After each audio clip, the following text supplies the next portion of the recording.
I want to invite up James and Jim to join us in the conversation now. So James and Jim, if you can join us, we're going to talk about another approach or another set of approaches to carbon capture using nature, using nature's own resources and soils. So we have James Clements, as I said earlier, James Clement III and Jim Blackburn. And James, you have quite a history. Your family has quite a history in ranching and agriculture, going back 150 years or so, to continents far and wide.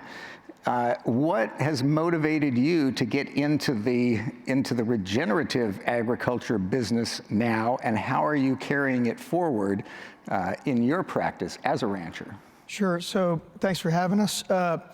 Some of the most famous ranches in Texas in the last few years have very publicly been sold, and this is very, pressing upon people that are remaining in the business like us.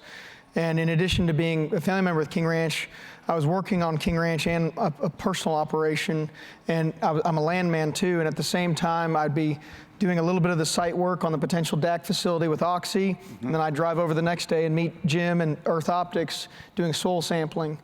And I left King Ranch a few years ago to join Earth Optics, and the lesson we've tried to bring is kind of a couple lessons. Is one, we are already practicing regenerative ranching, and so how do we quantify and monetize that? So with soil measurement, with companies like B Carbon, and then with justification of the way we manage. And for example, and the other thing too is bridging the gap of people think it's either sustainability ecologically or financially, but it's absolutely a joint opportunity now. Meaning traditionally in South Texas, you have about 25 acres to support a cow-calf pair for 12 months. We are now, on our personal operation, we're now 12 acres of cow. So we've doubled our stocking rate, we've improved our soil, improved our water quality and quantity, and we're now selling carbon credits. And then the other lesson is on our personal operation, it's not set up for a DAC facility, but we're working with NextEra on a renewables project. And so the lesson from Oxy is that you can take a small percentage of your land, very small in King Ranch for what we've scoped, and if you're able to do an opportunity that adds to your profits from that side, now you can be more holistic on the other 98, 99% of the operation, and not to mention incorporate other things in terms of energy, opportunities, even retention of employees and retention of family that's more engaged with a more diversified portfolio that's not just cattle and horses or something like that. And so it's been really fun for us, I guess, bringing this all together, that as we keep our eyes open, we can improve the land and be part of all these new opportunities. Nice. So really, there's multiple facets to what you're trying to do. You're enhancing the business, the bottom line of the business. You're enhancing productivity. You are enhancing your use of nature as a resource. You're enhancing the environmental benefits of the technology. You're also enhancing the appeal of it to future generations, that maybe some of the generations that come in and they say, well, my family's been doing this for 150 years, I really want to do something different. Now there's something different that they can do. Is that right? Absolutely. And succession and that passing on that torch is a bigger and bigger issue. And again, when they can go to an EarthX conference, an oil and gas conference, a carbon conference, whatever, and say we are part of that. And so that diversification of interests is also subliminally a recruiting tool. Yeah. And it really, what's the difference between? I don't want to get into maybe categorizing the two different arenas, but what's the difference between a family-operated ranching operation and a corporate one that is acquired as the family loses interest? What do we lose or gain in that? Sure, that'd be a whole conversation on itself, I guess. King Ranch is 100% family-owned, but managed like a corporate operation. So we have, family and professional staff involved in the operation. It shouldn't look as different as you would think, right? Because you should be focusing on the same goals.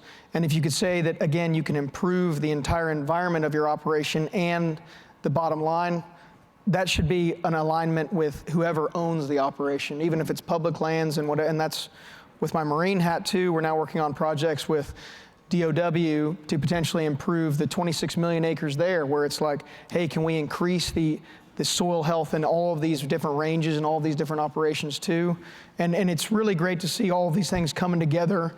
Like Vicki just said with what Oxy's doing is like, you don't have to sacrifice one element of your business to pursue another. You just have to take a little bit longer time like they have done to do it the right way. And that's been really fun for me to be a part of that. That's great. That's great. So we have two different approaches here. We got a nature-based, we have a technology-based.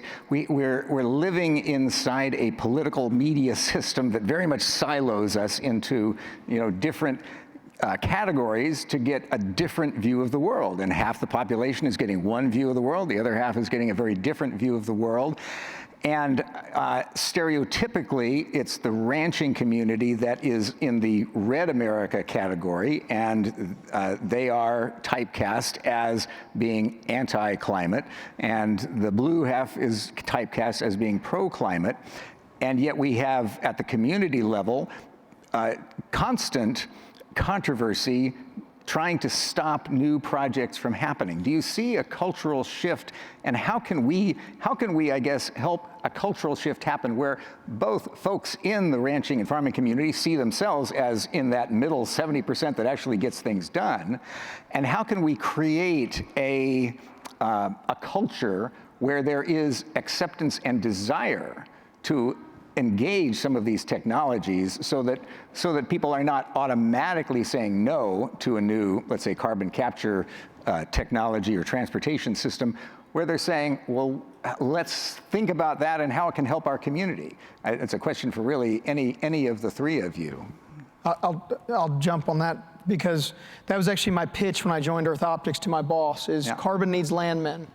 And just like oil and gas 100 years ago was developed by people knocking on doors and offering people royalties and saying, how can we develop this for you, is these technologies, these opportunities, all of these initiatives need to be a grassroots platform where people that can actually speak the language. And this is a lot what Jim and I do, is bring in the crusty rancher that wants nothing to do with any of this, and then the tree hugger that wants everything to do with this and maybe even more of a fringe, and realize they're actually talking about a lot of the same things. They want to be left alone to be free on their operation. Well, that comes with additional cash flow, but that also comes with improving the operation for the retainment of the asset for the foreseeable future. And I'm not saying you just engage landmen, but it becomes, how do you get people to the middle that are pulling these two sides together? And Jim has done a fabulous, he's an environmental lawyer, but I always tell people he's a conservative environmental lawyer. He's not, just like what Vicki said, he's not trying to give up on what keeps us warm at night on a cold night. He's trying to say, okay, but what are we doing? Is this the best decision that we can make for the long term? And that is, again, we're all on that page. And jumping in on that conversation, as an environmental lawyer, I ended up representing a lot of people that were opposed to climate change. They were opposed to many of these ideas, if you just hit them with that cold idea. But they love their land. And they will do whatever they can to keep their land. And if we can have a conversation about increasing cash flow, about most ranchers that are selling their property really don't want to sell, but oftentimes they're in a situation where they're land rich but cash poor. And the cash flow situation is, I think, probably a critical one for many of the ranchers around, certainly in Texas and in the United States. And my whole idea of creating B Carbon as a carbon credit registry was to enhance the cash flow to these ranches, which are also the ecological preserves of the Texas coast, of our Texas heritage. And you could combine biodiversity protection, water protection, and carbon sequestration. I happen to like photosynthesis as a technology. I really respect what you're doing at Oxy, and I think it's a great attempt, but photosynthesis is a pretty good technology. The problem is you got to manage humans to get the photosynthesis benefits, and that's what we're trying to do with our carbon credit registry. But if I can talk to really anyone in Texas that I've encountered, or in the States, or really around the world, about increasing cash flow with carbon credits, they're not so much worried about the climate side of it, and are very interested in the practical side of keeping their lands in their family hands.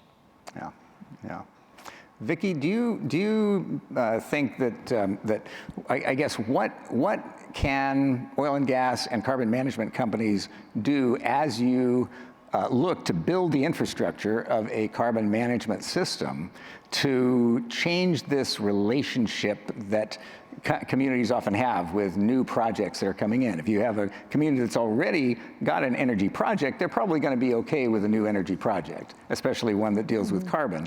But a new community that's not in that will often have folks that are in opposition. And frankly, there's a lot of funding available for groups that want to oppose a plant in their district for whatever reason. Do you think the industry as a whole is doing the job right in engaging with communities, or do you think that there are better ways to do it? And how do you envision engaging with communities? Well, for one thing, it's great to have a lot of our operations in the state of Texas, where when we went to the King Ranch and was able to make that deal happen, we're so excited about it because there's a dual opportunity there for us. We can extract the CO2 out of the atmosphere on the King Ranch, but we can also recruit and develop workers and employees for that facility from Kingsville. And so we've worked with Texas A&M and the school, their extension there in Kingsville, to put together a plan that's going to make the community better because we're there. And we've tried to do this all over the world.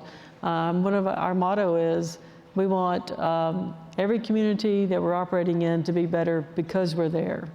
And right now we're building what's going to be the world's largest direct air capture facility in No Trees, Texas.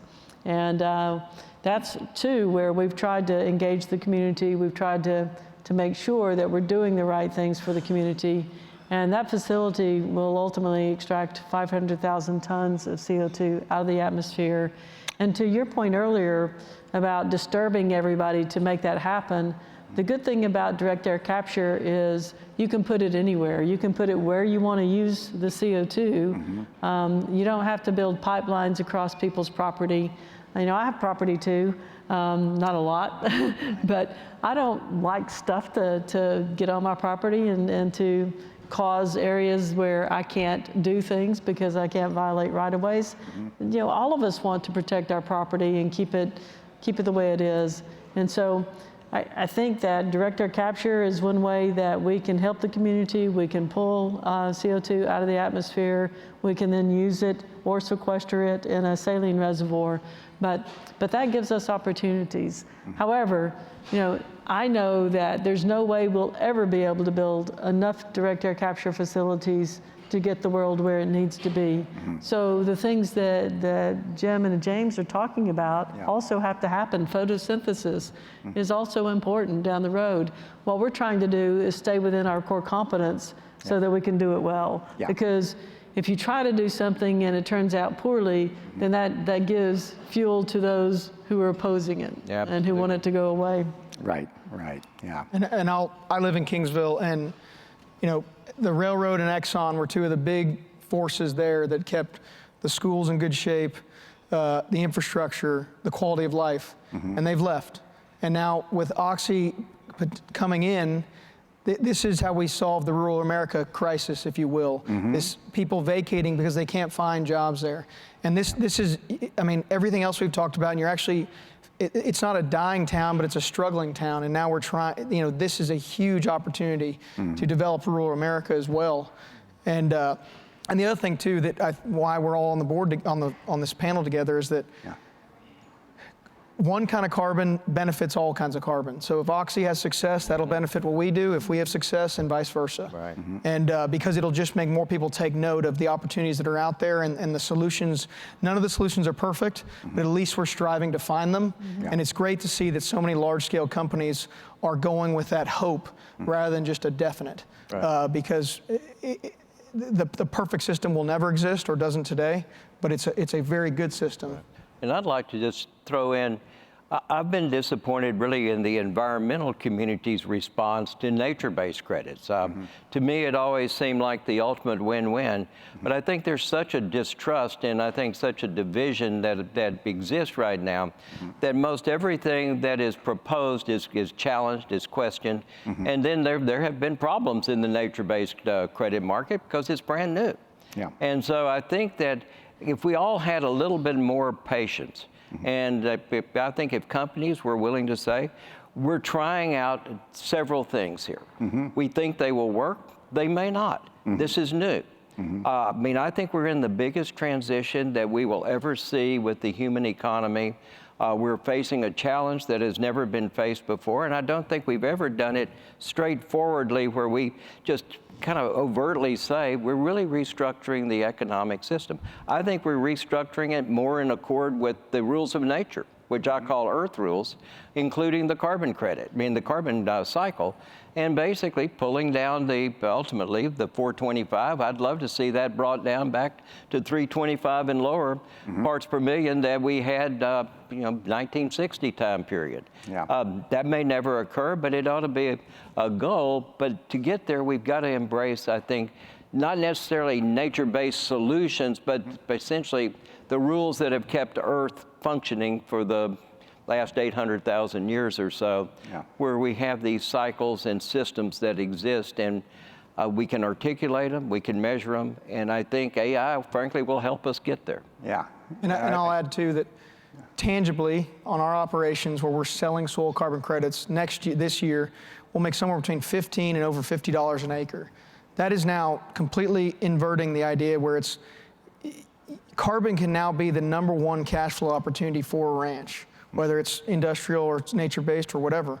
And so now you're managing to carbon, and so you're managing to the health of your operation, to the benefit of your operation.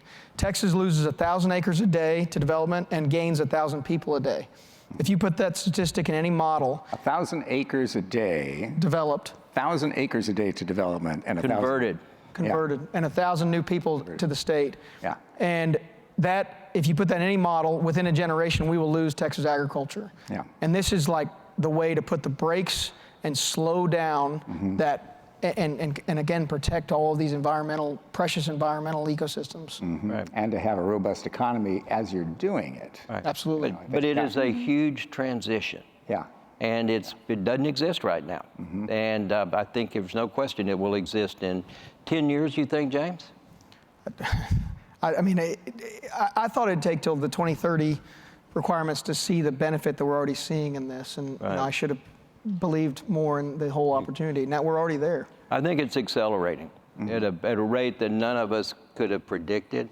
On the other hand, we've all had major setbacks along the way. So, it's been, it's been a very kind of up and down beginning, but the slope is definitely in the right direction.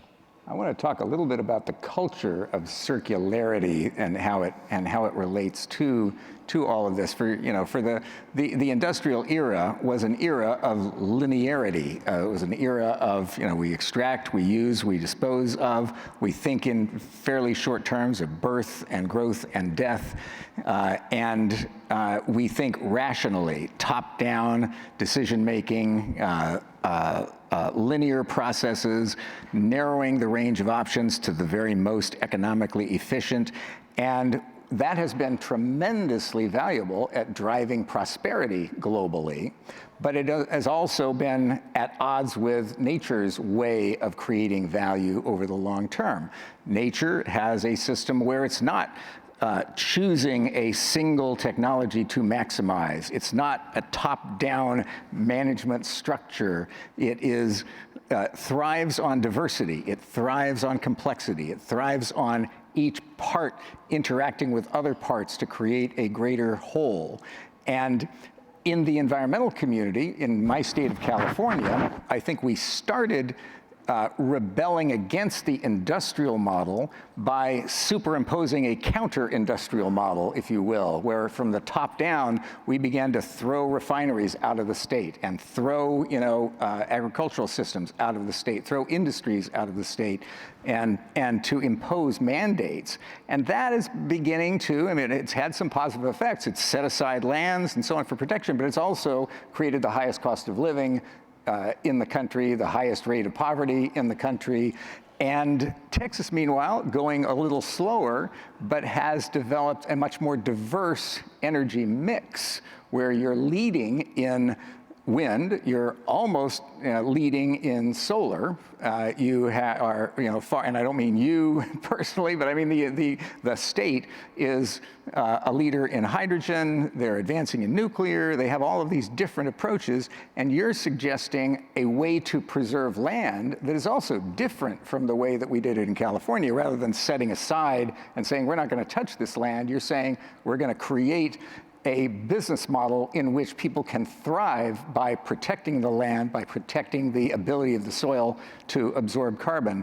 Jim, I know you've thought about this from a cultural perspective and what this means to the way that we live. Can you just tell us a little bit about what your sure. thoughts are? I mean, I think first of all, what you say, I mean, in nature, there's really no waste. I mean, it is a circular system, and we have a very clear linear system. It's been good for a couple of hundred years. When I talked about 800,000 years, that's kind of the time period of, I think, where we've had circularity with the carbon cycle maintained and things like that. Yeah. I think we're going to be moving toward the restoration of that. And I think we'll do it with the hydrologic cycle, the carbon cycle, and with this whole kind of no waste kind of concept. And I think we're going to see that happen very, very quickly. I mean, I'm starting to see a proposal where we combine taking all of your municipal garbage, separating it, hooking it up with a data center, feeding the data center with natural gas that would fire the power plant, and you could have a net no waste system that would have various environmental attribute credits that could be attributed to the data center, and you could have a net zero operation in a single facility. I think there's going to be money made in that. There's also going to be compliance with these earth rules. Yeah. We're going to be seeing a transition like that. I think it's a solution to the data center issue, but I think culturally, it's going to make all of the difference in terms of how we think of things. Nature, I've talked to, I teach at Rice University in the civil engineering department, and the dean of engineering hasn't really ever considered nature as part of engineering. If anything, it was kind of where engineers worked, was on nature. But with nature-based engineering, I've tried to talk him into maybe creating a new department there on nature-based engineering, and it just doesn't compute yet. But I think with the assistance of AI particularly, I think you're going to see nature and understanding nature and using nature accelerated. And I haven't heard much talk about the environmental benefits of AI. You hear about the horrors, right. The water use, the huge electrical demand. But there's also going to be, I think, opportunities there that we've not seen yet to begin to combine the technologies with nature to come up with something that's beyond anything we have right now. And that's the stuff that keeps me smiling. Yeah, it seems like the wise approach might be to avoid the anti focus that is maybe intended to shut down an industry, and instead leap ahead to what we're beginning to see here in Texas of how do you enhance the environment by using the tremendous capabilities that AI brings. Right. Well, I think it's about problem solving. Yeah. And I mean, that's what I always hated about law. Yeah. We were never solving problems. We were hired to represent people that were arguing with each other or that had interest, but it wasn't about problem solving. And that's what I like about working over at Rice is coming up with solutions. And Texas is a great place. I think if we can solve this issue in Texas, we can solve it anywhere in the world. Yeah. I mean, I think that it's that opportunity that kind of keeps, I think, James and myself, and I'm sure yourself, coming to work each day, the opportunities that we have. Yeah. I like it. James and Vicki, I wonder what you see in terms of corporate culture within each of your very different institutions as we emerge into a system where we are basing so many of our technologies on nature. Even technology-based carbon capture is harnessing the natural capacity of carbon injected in to increase the viscosity of the oil. And so that is a nature-based process as well. Is this changing the culture within the the oil industry or within your company yet? Do you foresee that happening at some point, or is it pretty much this is just the way that we're moving so far? I really think in our company, what happened for us is when we started focusing on what we were doing and how we could actually do our business in a way that was helpful to the environment as well. We formed a business unit called Low Carbon Ventures and started looking at, since we have this 50 years of experience with CO2, we thought we were the best prepared in our industry to make that next step, to then start taking CO2 out of the atmosphere, again, for use in EOR, but also for sequestration where it made sense to do that. And as we started that process, knowing that we could produce oil and gas and help the environment at the same time, it energized our culture. It energized our employees. For a while, we had more employees wanting to work in the LCV business than in the oil and gas business because they wanted to feel like they could help, like they could do something that was good and that would be long-lasting and sustainable. And so I think it was a boost to our culture and our organization. And I think our employees are proud of what we're doing and where we're headed. And Nice. I think it kind of also galvanized some unity within the organization. How do we expand that to the community at large? You know, for 50 or more years now, since Earth Day in 1970, the political community has cast you know, the typical story, the demon and the hero against one another, and the oil and gas industry has been the penultimate demon in that storyline, and you know, environmentalists as the heroes. But the reality, of course, is very different, particularly now as we move beyond just trying to stop the bad stuff and move into a phase of doing the good stuff, which is messier, which is an evolving, you know, discovery time. How can we change that that perception, I guess, of oil and gas and ranching and so on as a big bad industry? And what help do you need from those of us in this community to help make that happen? Well, I think the interesting thing that happened for us is extracting CO2 out of the atmosphere made it possible to go into any door in Washington, D.C., because the Republicans were excited that we were going to be able to get more oil out of the reservoirs. Yeah.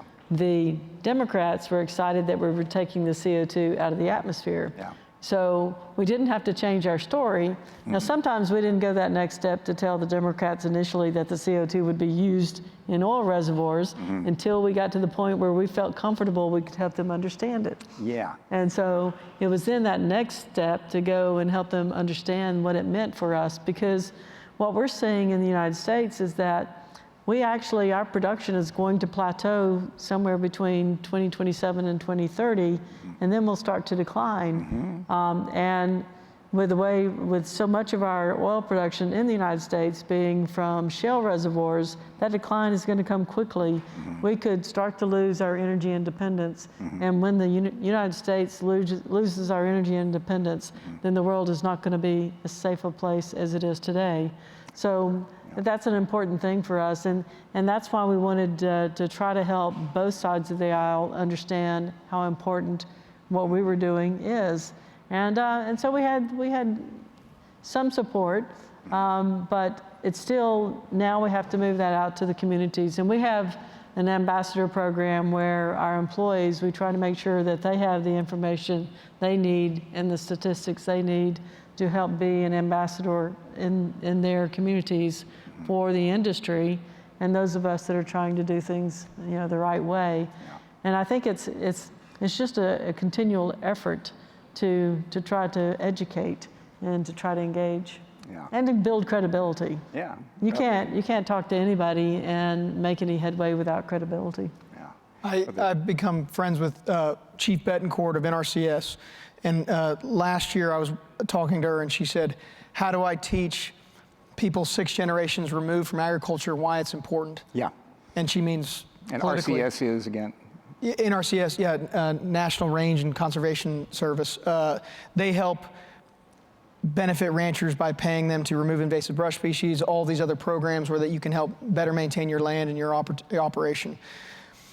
But so she says that, and she's working hard on that focus. But then a few months later, I had two major energy companies, Fortune 100 companies, come to my ranch with environmentalists on their staff to ask me all these questions about how I manage my cattle, my grass, et cetera. Yeah. And so I am seeing personally from the ground that these energy companies are more informed and have more talent than even our government institutions that are supposed to be based on how to save the environment.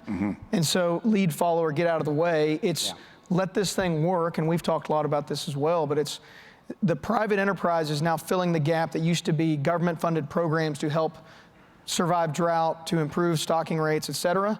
Now we're seeing through carbon credits and other vehicles, these private companies do a direct support to ranchers. And when would you ever think energy companies would come to my little place and ask me questions about my cows and my efficiencies and my weaning rates? And it was like, this is very exciting for us to be a part of that conversation. And I think there's been a revolution really in the corporate world since 2000 probably, and probably accelerated again in 2015, 2016 with the Paris Accords. But I mean, there is no legislation in the United States, certainly at the national level, about climate. And yet we're talking about a market that has emerged without the benefit of legislation. How in the world did that happen? I mean, on the one hand, you sit there and you go, that's not possible. I mean, I'm an environmental lawyer. I grew up with the Clean Air Act, Clean Water Act, all the hazardous waste laws.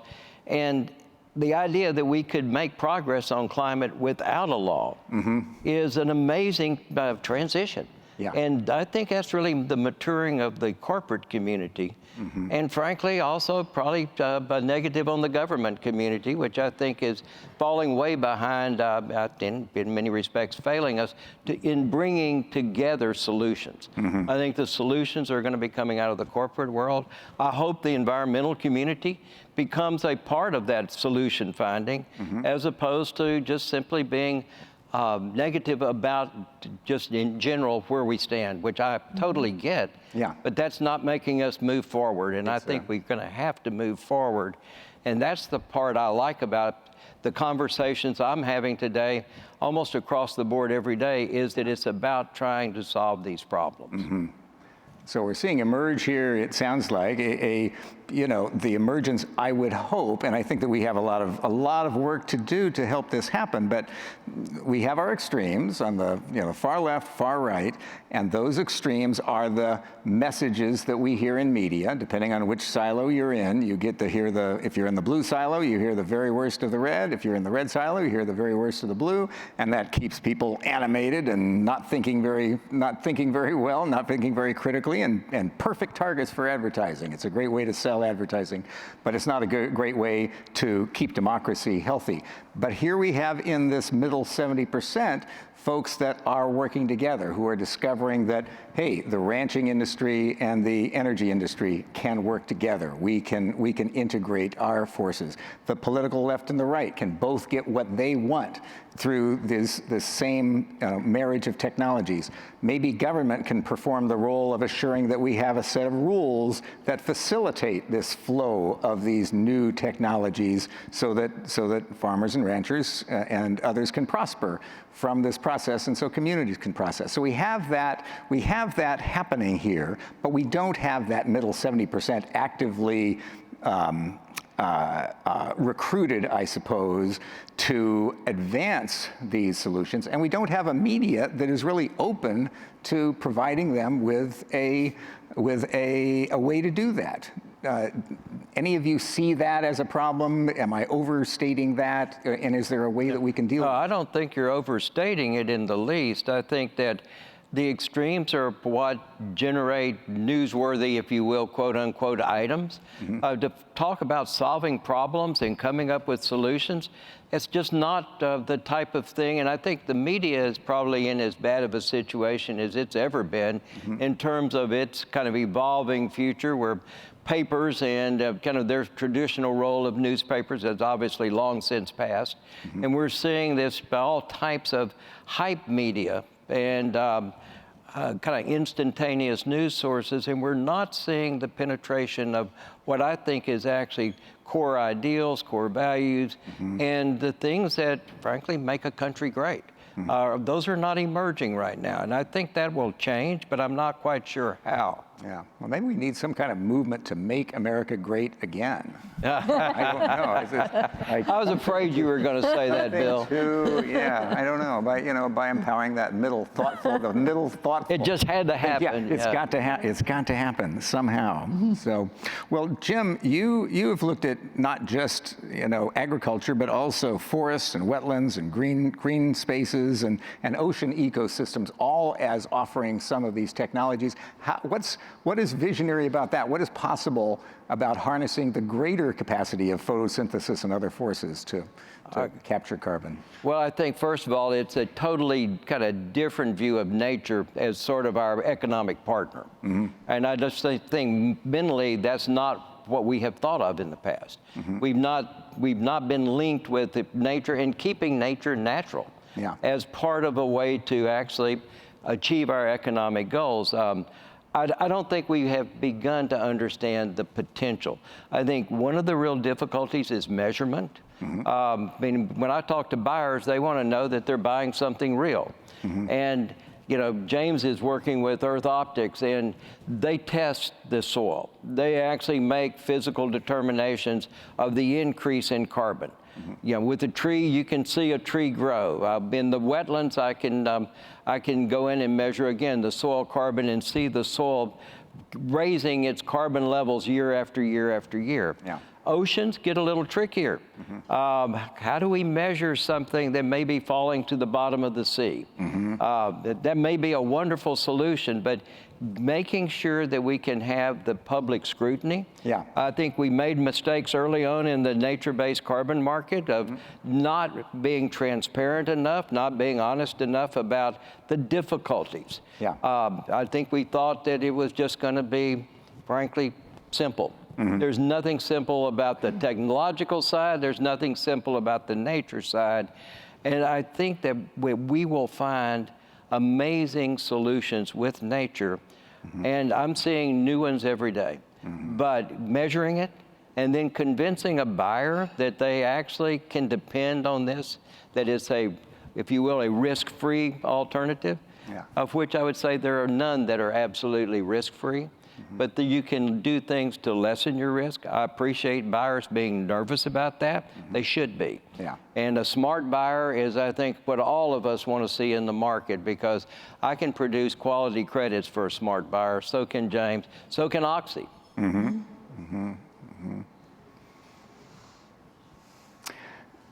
Vicki, what do you need in terms of support from the people in the room here? And I'm going to ask James and Jim this as well. But in order to thrive as a company, in order to thrive as an industry, in order to make this economic and technological and cultural transition, what do you need? How can we help you get the job done? It would be helpful if we could bring all industries together. And what we've tried to do is get more collaboration between the bigger users of our product and our industry.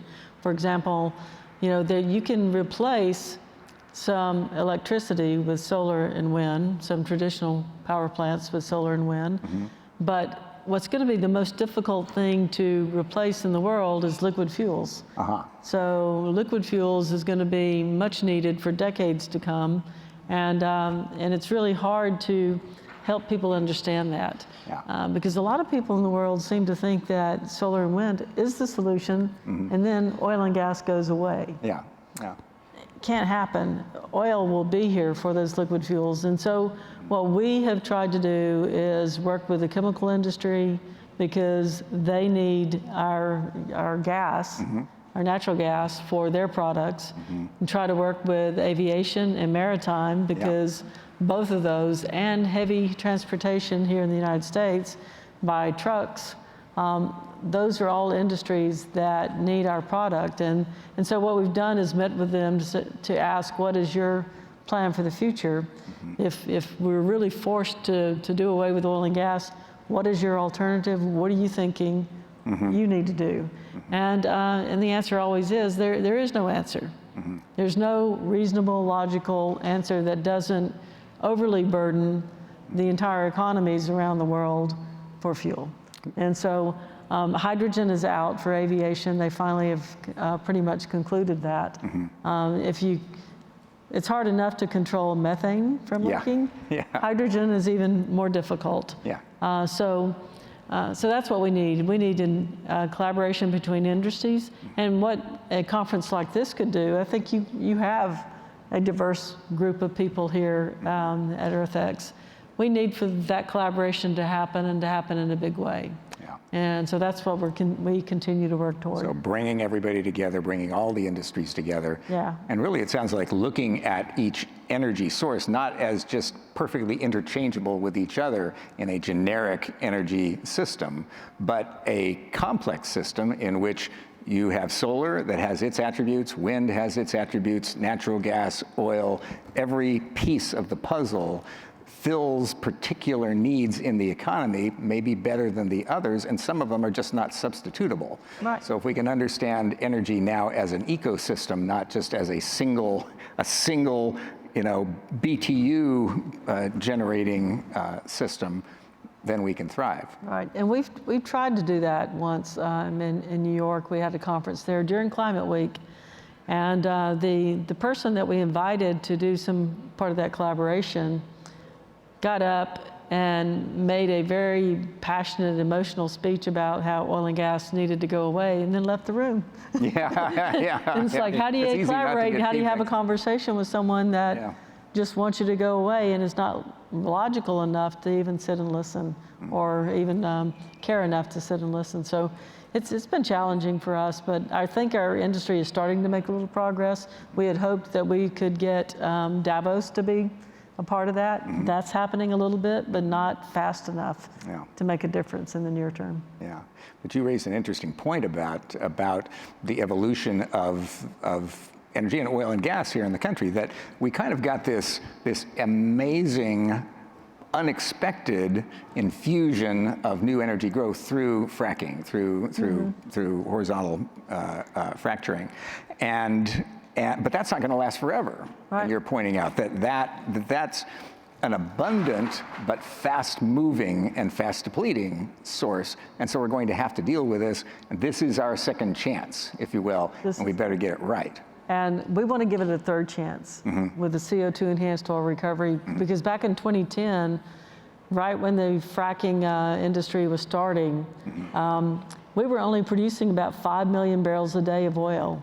The United States needs 18 million barrels a day, not 5 million. So thankfully, the shale revolution happened, and now we're producing internally 13.7. We're importing some, but then exporting products. That's why they say we're energy independent. Yeah. But now we're producing about 13.7 million.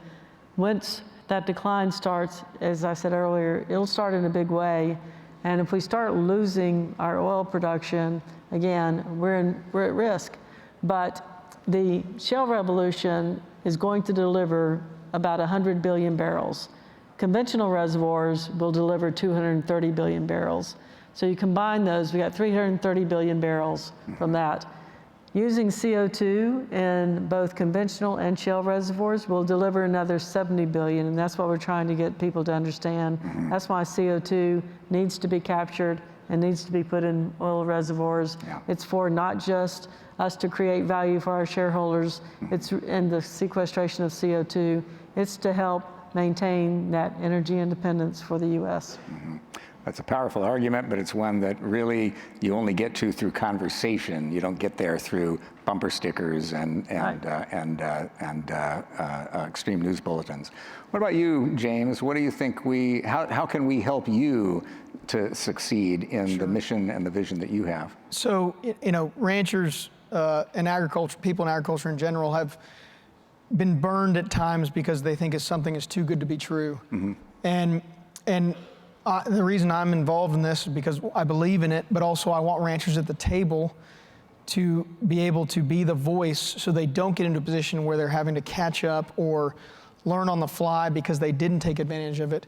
And so whether you're in a position to buy carbon credits from any of these technologies, or if you're in a position to sell as a landowner, why making sure that we support this from both sides of the equation? Because markets can go away if there's not a support from the buy or sell side. And so taking it seriously, talking to all these ranchers, I've talked to over 200 million acres of land about all these kind of opportunities. And we've done 6 million acres. So 3% is not great in terms of soil measurement mapping and the sale of carbon credits. It's something. We have the largest soil carbon and soil DNA libraries in the world now because of the data that we've collected. But to make sure that people take this seriously, a rancher should be a generalist. If you're focused on one part of your operation, it's failing. You need to hire somebody to look at the entire scope of the operation, just like any company.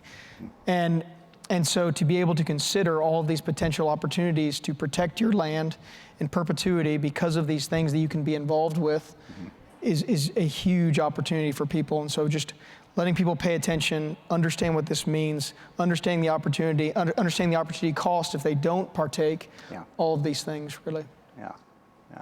And Jim, what can we do to help you on your mission and vision? Well, I think the most important two things I would say is for people in the audience to be open to new ideas and to open to things that may admit your initial thought may be, no, that's not going to, that negativity. The second thing is to be forgiving. I think that we really, we've got a gotcha mentality where everyone's trying to find the flaw. We're trying to find solutions, and there will be flaws. Yeah. I mean, there's no way to get from where we are now to where we need to be without making mistakes. And the mistakes are killers. I mean, that, and in our response to mistakes, we make the assumption it's fraud. We make the assumption it's greed. We don't make the assumption that this is a necessary process of learning. Yeah. And I think if we could just have that attitudinal change, it would open up so many possibilities. And I'm just so tired of the negative energy. Yeah. And I try to bring positive energy to most everything I'm involved in. I know James is the same way. And I think that that's what we're lacking right now, is that collective positive energy that we can solve this problem together. Yeah. It's everybody kind of feels their little tribe is right, and nobody is working for the collective whole. And I think that's what we're really missing. And that's what I would ask everyone to try to be open to. Yeah. Well, we are fast approaching the end of this session. I want to, first of all, thank all three of you for the tremendous work that you're doing. It is inspiring to me, and I think inspiring to the people in the audience. And I want to give you a round of applause before I have a few. And I want to invite you all to continue in this process. This is the first session today of what we are calling Circle America, which we are launching here at EarthX officially tomorrow. For those of you who would like to join us for that discussion, we'll have some fascinating discussions about the politics, the laws, the markets, and the culture of circularity and how we can make that happen. But this is a culture in which we are going to be more humble, I think, to nature, more humble to the fact that we are part of a larger whole, humble in our incompleteness as individual in the ideologies, companies, individuals, and so on, and working together to make things happen. So thank you all for participating. We are going into lunchtime now, so if you'd like to, you can just remain and we'll enjoy a lunch together. Let's give a round of applause to our guests today once again.